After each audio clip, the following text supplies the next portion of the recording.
Good evening all of you. स्वागत है आप सभी मित्रों का आज की मुलाकात में। आज की इस चर्चा में हमारी जो बातचीत चल रही है वो डेरिवेटिव मार्केट पर बात हो रही है। मैकमिलन समरी सीरीज पर लगातार हमारी बातचीत हो रही है। मॉड्यूल ए, मॉड्यूल बी और मॉड्यूल सी की समरीज पर हमारी बातचीत हो चुकी है। मॉड्यूल डी पर हम चर्चा कर रहे हैं और डेरिवेटिव मार्केट आ चुके हैं। यूनिट 8 आपको मिलेगी डेरिवेटिव मार्केट। इंपॉर्टेंट टॉपिक है, क्वेश्चन खूब सारे पूछे जाते हैं। थोड़ा सा ऐसा टॉपिक है कि अगर आपका बैकग्राउंड इकोनॉमी या कॉमर्स का नहीं है तो फिर आपको इसे बहुत इत्मीनान से ध्यान से समझना चाहिए, क्योंकि थोड़ा सा कठिन टॉपिक आपके लिए हो सकता है, इसलिए इसको बहुत इत्मीनान से देखिएगा। हमारी बातचीत पिछली मुलाकात में स्वैप्स पर हो चुकी है। स्वैप्स डेरिवेटिव के अंतर्गत ही आता है, यानी स्वैप डेरिवेटिव कॉन्ट्रैक्ट ही होते हैं और इन्हें ओटीसी कहा जाता है, ओवर द काउंटर है, क्योंकि किसी ऐसे रेगुलेटेड एनवायरनमेंट में नहीं होते हैं। ये कस्टमाइज्ड होते हैं, दो व्यक्ति मिलकर इसको तय करते हैं कैसे रिस्क को मिनिमाइज किया जा सकता है या फ्यूचर फ्लक्चुएशन से कैसे हम बेनिफिट ले सकते हैं। इसलिए हम स्वैप्स एग्रीमेंट करते हैं। स्वैप्स का सामान्य सा मतलब होता है, बोलचाल की भाषा में डिक्शनरी मीनिंग अगर हम निकालें तो स्वैप्स का मतलब है कि एक्सचेंज करना। क्या एक्सचेंज करना? जब दो पार्टीज कैश फ्लोस को एक्सचेंज करती हैं, एक पार्टी दूसरी पार्टी के साथ अपने कैश फ्लो को एक्सचेंज करता है ताकि रिस्क को मिनिमाइज किया जा सके या फ्यूचर में होने वाले मार्केट फ्लक्चुएशंस का बेनिफिट हम ले सके, तो ऐसे कैश फ्लो के एक्सचेंज को हम स्वैप्स कहते हैं। स्वैप में कल हमारी बात करेंसी स्वैप पर हो चुकी है। अगर आपने वो क्लास नहीं देखी तो आपको वीडियो सेक्शन में क्लास दिख जाएगी, उसे जरूर देख लीजिएगा। आज हमारी जो बातचीत होगी वो स्वैप्स में ही हम बातचीत करेंगे। स्वैप में आज हमारी बात होगी इंटरेस्ट रेट स्वैप और क्रेडिट डिफॉल्ट स्वैप, जिसको हम सीडीएस नाम से जानते हैं बोलचाल की भाषा में। सबसे पहले बात करते हैं इंटरेस्ट रेट स्वैप। स्वैप का मतलब क्या होता है? एक्सचेंज करना, अदला बदली करना। क्या एक्सचेंज कर रहे हैं? इंटरेस्ट रेट को हम स्वैप कर रहे हैं, यानी हम दो पार्टीज हैं, दो काउंटर पार्टीज हैं जो अपने रेट ऑफ इंटरेस्ट को स्वैप्स कर रही हैं ताकि फ्यूचर में होने वाले फ्लक्चुएशन से जो रिस्क है उससे बचा जा सके, या अगर हम अपना fix rate of interest convert करना चाहते हैं फ्लोटिंग रेट ऑफ इंटरेस्ट में, या फ्लोटिंग वाइस वर्सा होगा, floating rate of interest convert करना चाहते हैं फिक्स रेट ऑफ इंटरेस्ट में, तो भी हम इंटरेस्ट रेट स्वैप का यूज करते हैं। इंटरेस्ट रेट स्वैप क्या है, इसको एक एग्जांपल से समझते हैं। बहुत इत्मीनान से इसको समझिएगा, इंटरेस्ट रेट स्वैप पूरा आपको समझ में आ जाएगा। देखिए, हम दो कंपनीज एग्जांपल पर ले लेते हैं। मान लेते हैं कि हमारे पास एक कंपनी है जिसका नाम है कंपनी एबीसी। क्या नाम है इसका? Company ABC. और एक कंपनी हमारे पास है जिसका नाम है कंपनी XYZ। क्लियर है? ये दो कंपनीज हमारे पास है। कंपनी एबीसी ने एक लेंडर है, इसको हम यहां पर L1 ले लेते हैं। L1 का मतलब आप लेंडर 1 समझिएगा। लेंडर से इन्होंने 1 करोड़ रुपए का लोन ले रखा है। लेंडर 1 से 1 करोड़ का लोन लिया है, एग्जांपल के लिए मान लेते हैं।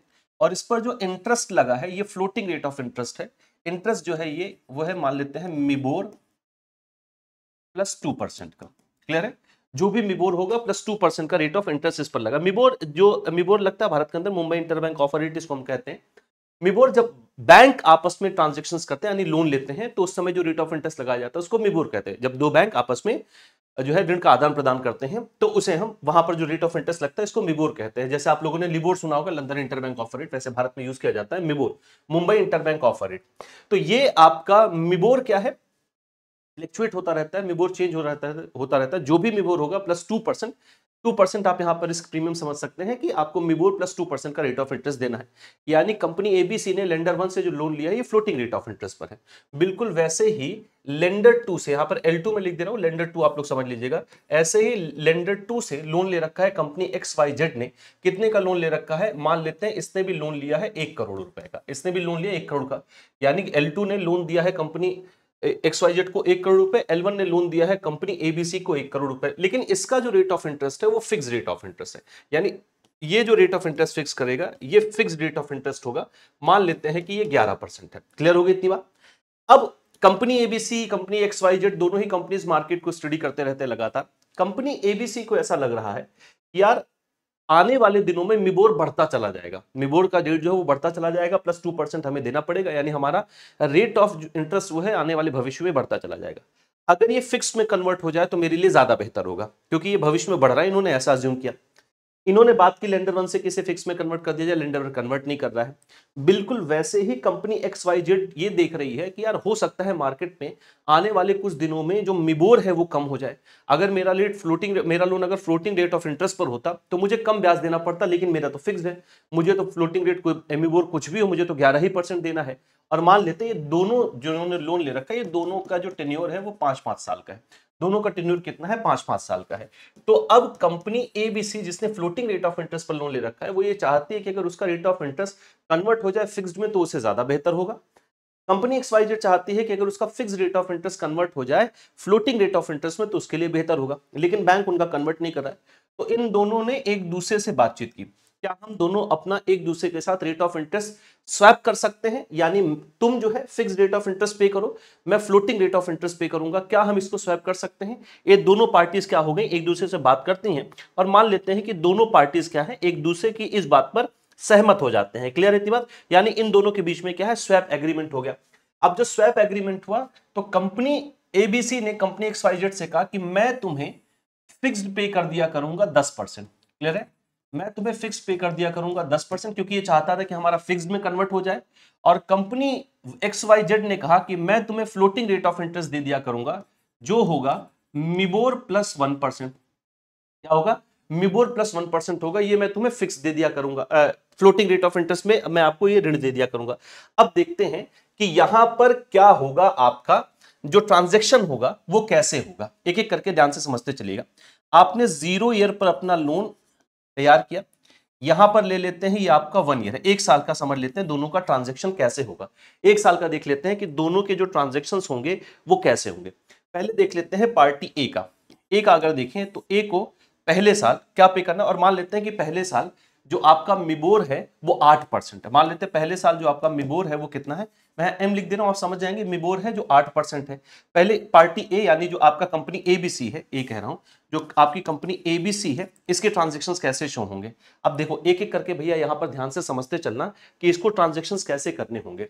अब एबीसी पेमेंट किसको करेगा, कंपनी एक्सवाईजेड को। एबीसी पेमेंट किसको कर रहा है, कंपनी एक्सवाईजेड को पेमेंट करेगा। तो यहां पर लिख देते हैं कि ये कैसे पे करेगा, ध्यान से एक बात को समझिएगा, यानी एबीसी पे कर रहा है किसको, एक्सवाईजेड को ये पे कर रहा है। अब ध्यान से समझिएगा, फर्स्ट ईयर इसने क्या कहा है कि मिबोर मान लेते हैं 8% है अभी, लेकिन इसे कितना पे करना है, ये कंपनी एक्सवाईजेड को 10% फिक्स ही देगा। 10% फिक्स देगा यानी कितना पे करेगा, 10 लाख रुपए पे करेगा।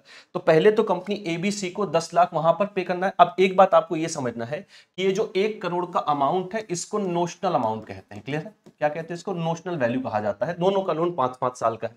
पहले समझते हैं कि ट्रांजैक्शंस कैसे होंगे। इतनी बात समझ में आ गई भैया। इसने कहा कि मैं आपको फिक्स दे दिया करूंगा 10%, तो इसने कहा मैं आपको फ्लोटिंग मिबोर प्लस 1% दे दूंगा। अब दोनों का ट्रांजैक्शन पहले साल कितना होगा, कैसे होगा, तो कंपनी एबीसी का पहले ट्रांजैक्शन देख लेते हैं। एबीसी पे करेगा एक्सवाईजेड को 10%, उसने कहा है फिक्स, 1 करोड़ रुपए का 10% कितना हो गया, 10 लाख। लेकिन इसे अपने लेंडर को भी देना है, और लेंडर को ये कितना देगा, 8, अभी मिबोर हम 8% मार रहे हैं, प्लस 2% यानी 10% इसे देगा। एक एक करके ध्यान से आपको समझते चलना है। यानी ये पे करेगा 10 लाख किसको, लेंडर 1 को। 10 लाख ये किसको पे करेगा भैया, लेंडर 1 को भी इसको 10 लाख रुपए का पेमेंट करना है। क्या इतनी बात समझ में आ गई? यहां तक की बात क्लियर है भैया? यहां तक की चर्चा क्लियर है? अगर यहां तक की कोई दिक्कत हो तो मुझे बताते चलिएगा, कोई भी समस्या अगर यहां पर हो तो मुझे बताते चलना। ठीक होगी इतनी बात? अब आते हैं आपके कंपनी एक्सवाई, ये तो ट्रांजैक्शन हो गया कंपनी एक्सवाईजेड का, एबीसी का। अब देखते हैं कंपनी एक्सवाईजेड का क्या होगा। कंपनी एक्सवाईजेड का क्या होगा पहले साल। अब कंपनी एक्सवाईजेड जो है, अब यहां पर आपको ये देखना है कि ये इन्हें पे करेगा कितना, 10% पहले साल, जबकि इसको देना है मिबोर प्लस 1%। कोई ट्रांजैक्शन यहां पर हैंड चेंज नहीं करेंगे।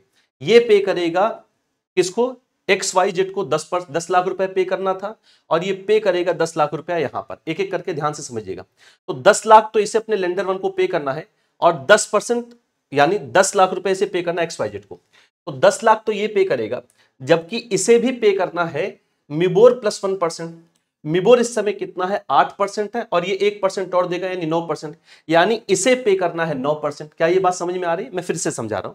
कंपनी एबीसी पे करेगी एक्सवाईजेड को, क्योंकि उसने कहा कि मैं आपको फिक्स 10% दूंगा, तो 10 लाख रुपए पे करेगी, और अपने लेंडर को भी इसे पे करना है, वहां पर पे करेगी कितना, इसको कुल पे करना है 10 लाख रुपए। अभी आपको लग रहा होगा ये 20 लाख है, लेकिन अभी ध्यान समझिएगा, ये तो इसके ट्रांजैक्शन हो गए। लेकिन जो कंपनी एक्सवाईजेड है वो भी तो इसको मिबोर प्लस 1% पे करेगी। उसने कहा था आप मुझे फिक्स दीजिएगा, मैं आपको फ्लोटिंग रेट दूंगा। फ्लोटिंग इसने क्या फिक्स किया था, दोनों का कॉन्ट्रैक्ट क्या हुआ था, मिबोर प्लस 1%। तो यहां पर जो कंपनी एक्सवाईजेड है ये पे करेगा एक्सवाईजेड को 10 लाख रुपए, लेकिन यहां पर ये गेट भी तो करेगा कितना, मिबोर प्लस 1%। किससे गेट करेगा, कंपनी एक्सवाईजेड जेड से ये लेगा कितना, 9 लाख रुपए। कितना लेगा, 9 लाख रुपए।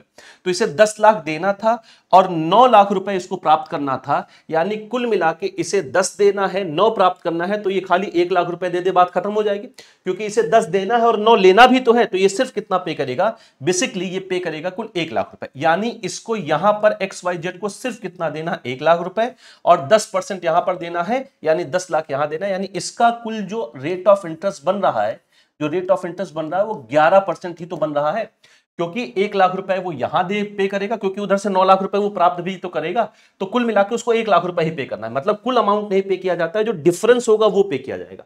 तो 10 लाख देना था, 9 लाख प्राप्त करना था, तो 1 लाख का डिफरेंस बना, यानी सिर्फ इसको 1 लाख रुपए ही यहां पर देने, क्योंकि 9 लाख उधर से प्राप्त भी करने, 1 लाख रुपए ये इधर दे देगा और 10 लाख रुपए इसको इधर देना, यानी कुल 11 लाख रुपए का पेमेंट उसको करना है।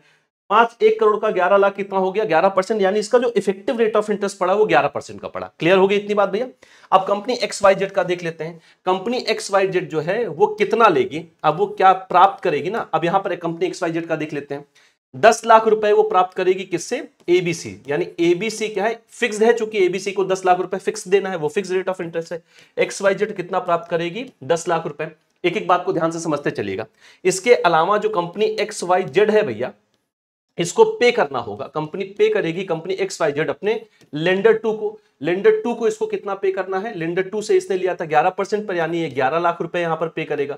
XYZ लेंडर 2 को भी तो पे करेगा। ABC से 10 लाख रुपए अगर ये यहां पर प्राप्त करेगा, तो अपना ये ऋण भी दे रहा है L2 को कितना, 11 लाख रुपए। लेकिन ध्यान से आपको एक बात ये देखना है कि इसे देना भी था, कंपनी पे करना था, XYZ को पे करना था कितना, ABC को कितना पे करना था, 9 लाख रुपए, क्योंकि इसने कहा था मिबोर प्लस 1% देंगे।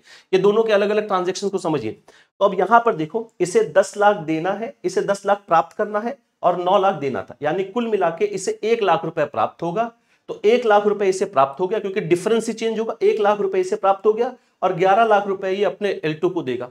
1 लाख रुपए प्राप्त हो गया, 11 लाख रुपए ये अपने L2 को देगा, यानी इसका जो इफेक्टिव रेट ऑफ इंटरेस्ट हुआ वो 10% ही तो बना, वो 10% ही तो बना। क्या ये अब यहां पर देखिए, जो कंपनी XYZ है उसको प्रॉफिट हो गया, उसको लाभ हो गया, ये जो आपका इंटरेस्ट रेट स्वैप है उससे। दोनों बात समझ में आ गई। मैं देखिए, ये है आपका कंपनी ABC का ट्रांजैक्शन, कैसे कंपनी ABC ट्रांजैक्शन दिखाएगी और उसका rate of effective rate of interest कितना पड़ रहा है। वैसे ही आपको कंपनी ABC, इसका XYZ का देखना है। कंपनी XYZ ABC से प्राप्त करेगी 10 लाख रुपए, क्योंकि उसने कहा 10 लाख रुपए फिक्स देंगे। और अगर वो इसको एक क्रम में लिखते, ABC से ये प्राप्त करेगा कितना, 10 लाख रुपए, और XYZ पे करेगा कितना, ABC को पे करेगा। ABC को इसने कहा था आप मुझे फिक्स दीजिए, मैं आपको फ्लोटिंग दूंगा। तो फ्लोटिंग मिबोर प्लस 1% तय हुआ है पहले साल, तो मिबोर 8% हम लोग इस पहले साल मान रहे हैं, तो ये 9 लाख रुपए का पेमेंट करेगा। यानी टोटल इसको मिलेगा कितना, टोटल इसको मिलेगा 1 लाख रुपया। इसको 1 लाख रुपए मिलने हैं, किससे मिलने, ABC से मिलने। इसको 1 लाख रुपए मिल जाएगा। 10 लाख रुपए इसको प्राप्त करने थे, 9 लाख देना था, हैंड चेंज नहीं होगा। जैसे इसको सिर्फ और सिर्फ 1 ही लाख रुपया देना पड़ा, तो वही तो 1 ही लाख हम यहां पर लिखेंगे। तो 1 लाख रुपए इसको देना है, लेकिन इसको इसके तो 1 लाख रुपए इसको प्राप्त हो गया और इसे पे करना है लेंडर 1 को। लेंडर 1 को कितना पे करना है, 11% पे इसने अपना लोन ले रखा है, तो 11 लाख रुपए इसे पे करना है। तो टोटल इसको 11 लाख रुपए पे करना था, लेकिन 1 लाख रुपए इसको कंपनी ABC से मिल गया है, यानी इसका जो इफेक्टिव रेट ऑफ इंटरेस्ट हुआ वो 10 ही % तो हो रहा है। इफेक्टिव रेट ऑफ इंटरेस्ट कितने % का हो रहा है भैया, 10% का हो रहा है। क्या ये बात इतनी समझ में आ गई? थोड़ा सा टेक्निकल है, इसको ध्यान से समझिएगा।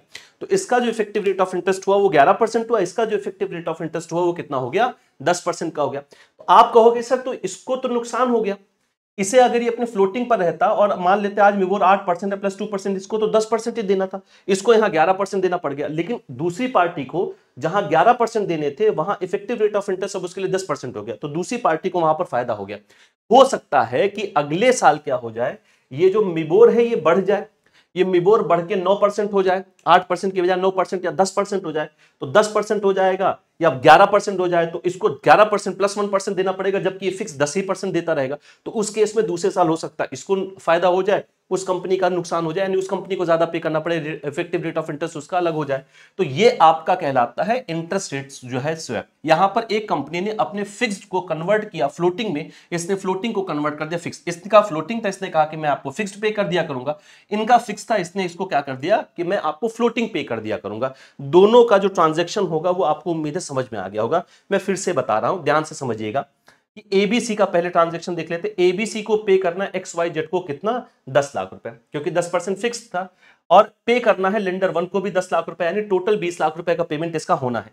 लेकिन इसको वहां से 9 लाख रुपए मिल भी तो गए, क्योंकि वो मिबोर प्लस 1% 9 लाख रुपए देगा भी। तो अब उसका कितना बचा, 11 लाख ही उसे पे करना, 10 लाख उधर, 1 लाख इनको इधर पे करना होगा, क्योंकि 9 लाख उधर से प्राप्त भी हो रहा है, तो इसका इफेक्टिव रेट ऑफ इंटरेस्ट 11% हुआ। बिल्कुल ऐसे ही ट्रांजेक्शन यहां पर हो रहा है। कंपनी एबीसी पे करे XYZ को 10 लाख रुपए, और फिर जो XYZ है वो एबीसी को 9 लाख रुपए का पेमेंट करेगा, यानी जो वास्तव में इसको प्राप्त होगा खाली 1 लाख रुपए प्राप्त होगा। और ये अपने लेंडर 1 को, एंड लेंडर 2 होगा इसके लिए, लेंडर 2 को कितना पे कर रहा है, 11 लाख रुपए पे कर रहा है। तो 11 लाख रुपए इसे पे करना है, 1 लाख रुपए इधर से इसको प्राप्त हो गया, यानी इसका इफेक्टिव रेट ऑफ इंटरेस्ट 10% ही तो हुआ।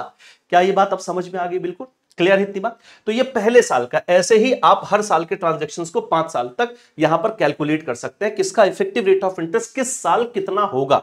उम्मीद है ये बात आप लोगों को बिल्कुल समझ में आ गई होगी। क्लियर है? यहां पर एक बार इसको देख लेना बाबू, सारी बात अपने आप समझ में आ जाएगी। तो इसको हम कहते हैं interest rate swap. Interest rate swap में आपने देखा कि जहां पर एक, अब इनके लिए क्या हो गया, ये फ्लोटिंग रेट ऑफ इंटरेस्ट हो गया कंपनी XYZ के लिए, और कंपनी एबीसी के लिए क्या हो गया, फिक्स्ड रेट ऑफ इंटरेस्ट हो गया। अब अगर ये फ्लक्चुएट होगा, अगर ये बढ़ता चला जाएगा, तो कंपनी XYZ को ज्यादा पे करना पड़ेगा, जबकि इसका फिक्स्ड ही हुआ।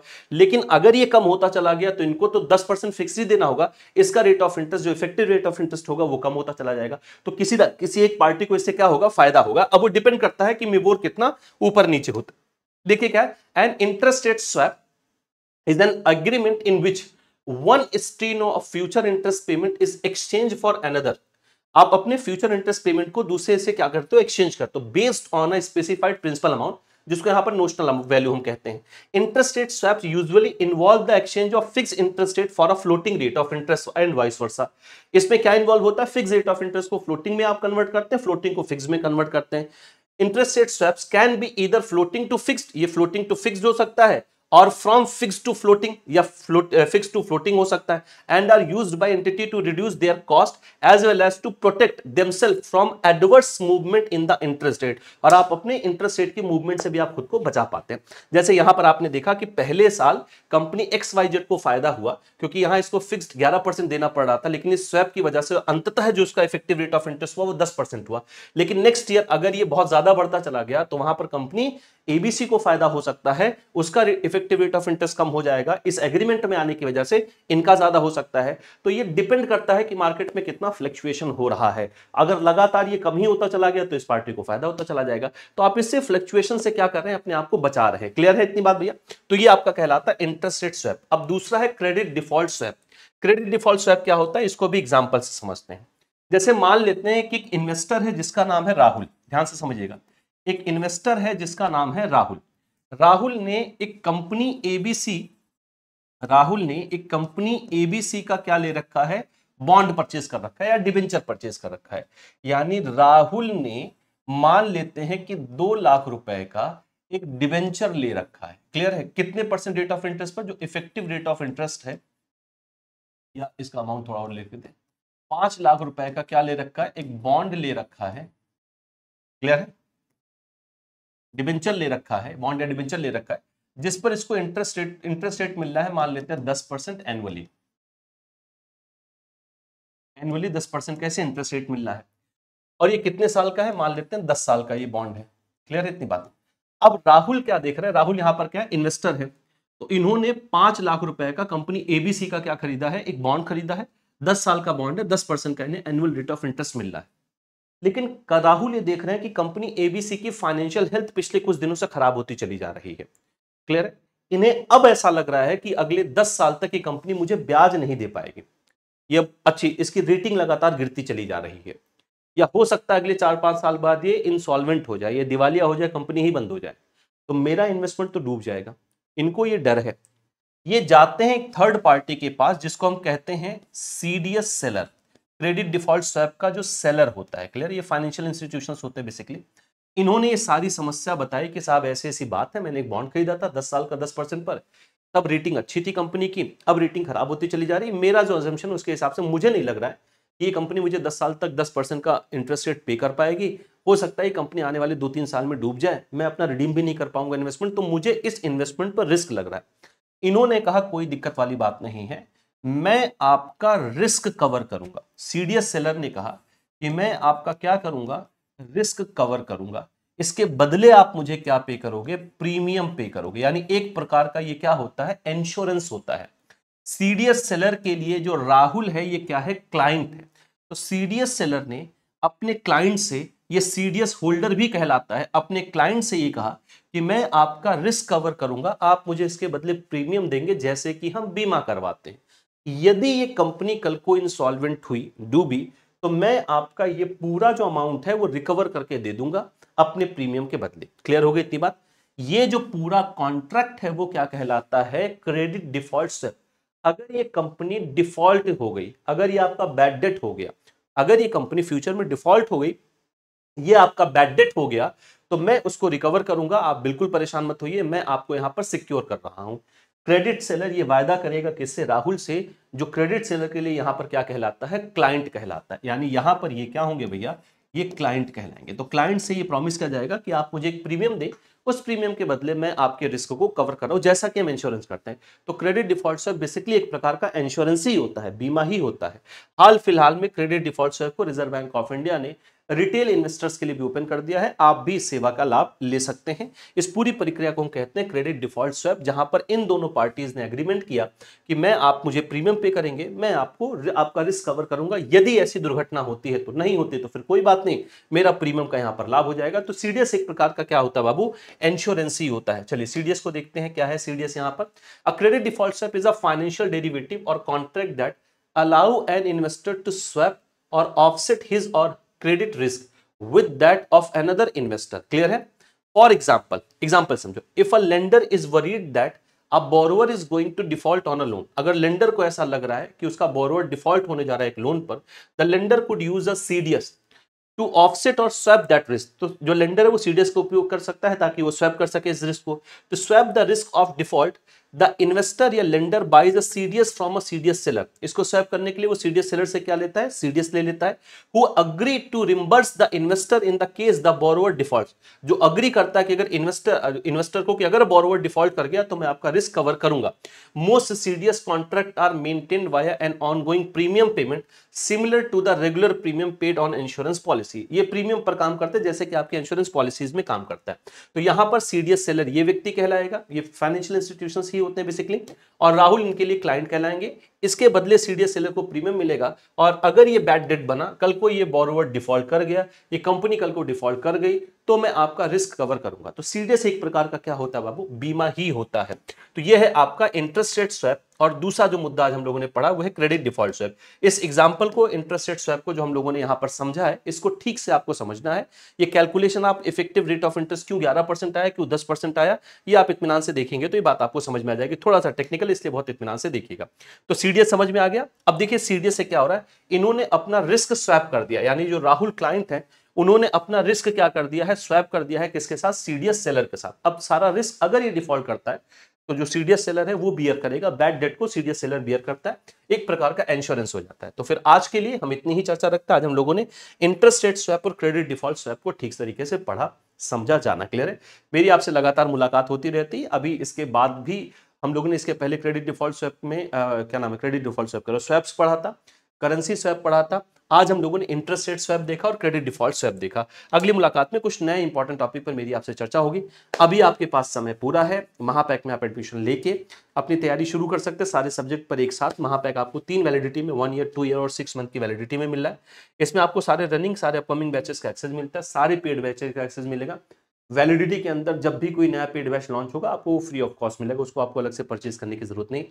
इसके अलावा जेआईबी सीआईबी का कंबाइंड महापैक भी आपके लिए लॉन्च हो चुका है। ये सबसे बेहतरीन महापैक है क्योंकि इसमें आपको जेआईबी की सारी क्लासेस मिलती हैं, साथ साथ सीआईबी, जब आप जेआईबी क्वालिफाई करके सीआईबी देने जाते हैं उसमें भी आपको सारी क्लासेस मिलती हैं। सीआईबी के महापैक की भी सारी फैसिलिटी आपको इसमें मिलती है और प्राइस में बहुत थोड़ा सा ही डिफरेंस है।